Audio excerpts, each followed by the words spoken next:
Hello students, welcome to 10th math channel. इस channel में हम क्या करते हैं, मैथ को इजी बनाने का काम। ठीक है, कि जो 10th में जिससे बच्चे डरते हैं उन्हीं चीज़ों को हमें बड़ा सिंपल बनाना है। ठीक है, तो इसी टॉपिक में आज हम आगे चल रहे हैं। 7.2 चैप्टर हमारा चल रहा था। सॉरी, मैं कुछ दिन तक वीडियोस अपलोड नहीं कर पाई, कुछ और इशू था इसलिए। ठीक है, तो लेकिन आज से कंटिन्यूटी में वीडियो हमारे चलेंगे। 7 चैप्टर में 7.2 सेक्शन फार्मूला जो है वो हमें स्टार्ट करना था। तो आज मैं सेक्शन फार्मूला और उससे रिलेटेड एक सम जो है आपका 7.2 का फर्स्ट सम वो आपको बताने वाली हूँ। तो स्टार्ट करते हैं। देखो, सबसे पहले तो सेक्शन फार्मूला क्या होता है। सेक्शन फार्मूला मैंने आपको बेसिक वाले वीडियो में बताया था कि अगर हमारे पास कोई एक लाइन है ए बी, ठीक है, इसके बीच में इसके हमें कोऑर्डिनेट्स ए के और बी के हमारे पास कोऑर्डिनेट्स अवेलेबल हैं, x1 y1 and x2 y2। ठीक है, तो यहाँ पे ये इंटरनली कोई पॉइंट C इसे डिवाइड करता है, बीच में कट कर रहा है। अब इसको अगर लाइन को हम 5 पार्ट्स में बांटे हैं तो मान लो 2 पार्ट इसके इस साइड है और 3 पार्ट इस साइड है। ठीक है, तो ये जो C के कोऑर्डिनेट हैं वो अगर xy हैं और इसे हम अगर ले तो m1 m2 लेते हैं, जो आपको आपकी बुक में दे रखा है कि m1 m2 रेशो मान लिया जाता है। 2 पार्ट 3 पार्ट की जगह m1 m2, मतलब 2 पार्ट इधर है तो m1 2 आ जाएगा, 3 पार्ट उधर है तो m2 3 आ जाएगा। कहने का मतलब ये है कि एक रेशो दे रखी है किसमें इसे डिवाइड कर रखा है। तो यहाँ पे जो ये C के कोऑर्डिनेट्स है उसको फाइंड करने का हमारे पास क्या फॉर्मूला होता है, m1 x2, मतलब ये क्रॉस में वर्क करता है m1 x2 plus m2 x1 upon m1 plus m2 and y m1 y2 plus m2 y1 upon m1 plus m2। Clear हुआ? ये जो फॉर्मूला है सिंपली यही हमें अप्लाई करना है सीधा सीधा।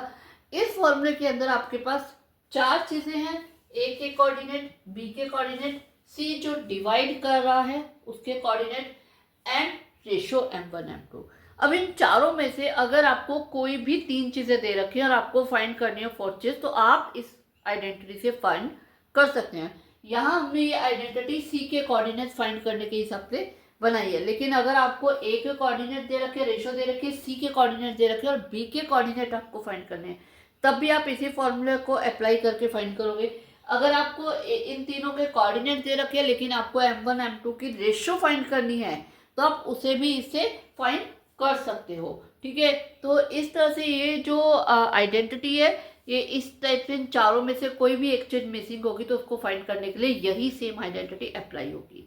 और एक चीज और, इसमें जो डिवाइडेशन होता है वो इंटरनली होता है। इंटरनली यानी कि इस लाइन का जो लाइन है उसके अंदर अंदर, अगर लाइन के बाहर एक्सटर्नली अगर कोई पॉइंट ले ले एक्सटर्नली, तो उसका फॉर्मूले के अंदर सिर्फ इतना सा चेंज आता है, क्या, ये जो प्लस का साइन है ये माइनस का हो जाएगा, दैट्स इट, बाकी कुछ नहीं। आपकी बुक के अंदर एनसीईआरटी के अंदर एक्सटर्नली का कोई सम नहीं है और आपके सिलेबस में भी नहीं है। मैंने जस्ट एक नॉलेज के लिए बताया है कि हम इंटरनली के लिए बात करते हैं। कई बार एग्जाम के अंदर बच्चों को कंफ्यूज करने के लिए लिखा हुआ भी आ जाता है इंटरनली डिवाइडेड, तो आपको वहां पे कंफ्यूज नहीं होना है, फॉर्मूला बिल्कुल सेम है, यही अप्लाई करना है। ओके, तो अब स्टार्ट करें क्वेश्चन। तो स्टार्ट करते हैं। Find the coordinates of point which divide, क्या लिखा हुआ है, पॉइंट विच डिवाइड, यानी कि जो डिवाइड करता है पॉइंट उसके बारे में बात की गई है। अगर यहाँ पे मैं एक लाइन ले लूं पी क्यू, तो डिवाइड करने वाला पॉइंट जो है वो मैंने मान लो जेड ले लिया। ठीक है, तो उन्होंने क्या बोला है, आपको कोऑर्डिनेट्स किसके फाइंड करने हैं, जेड के कोऑर्डिनेट्स फाइंड करने हैं। The join this and this, किन पॉइंट्स को ज्वाइन कर रहे हैं, ठीक है।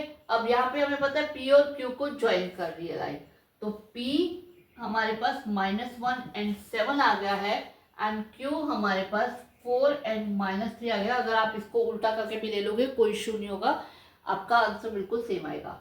और रेशो यानी M1 M2 हमें रेशो दे रखी है 2 3, ठीक है। और हमें फाइंड करने हैं Z के कोऑर्डिनेट यानी कि x y। क्लियर है, स्टेटमेंट क्लियर है। अब चलते हैं आगे। हम यहाँ पे डायरेक्ट हम ये जो आइडेंटिटी मैंने लिखी है x फाइंड करने की, यही सेम टू सेम आइडेंटिटी हमें अप्लाई करनी है। M1 है 2, x2 है 4 प्लस 3 इंटू -1, तो नीचे M1 प्लस M2। क्लियर हुआ?